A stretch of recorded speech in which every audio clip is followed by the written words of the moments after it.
How to create an amazing text intertwine effect in Adobe Illustrator.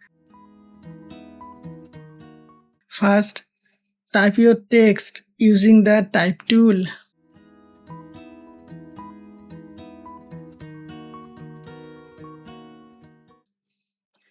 Now select the pencil tool.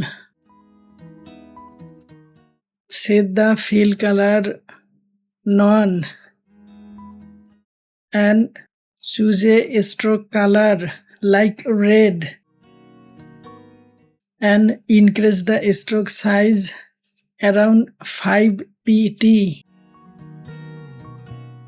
Next, draw a smooth curved line across your text like this. Now select everything using Ctrl+A. Go to the Object menu,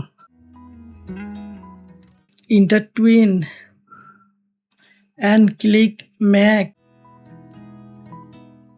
Then simply arrange the section like this to create the cool intertwine effect.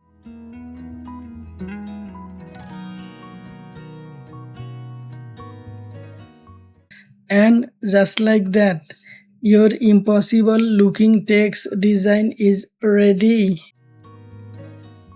Thanks for watching, and don't forget to like, share and subscribe for more Illustrator tips and tricks.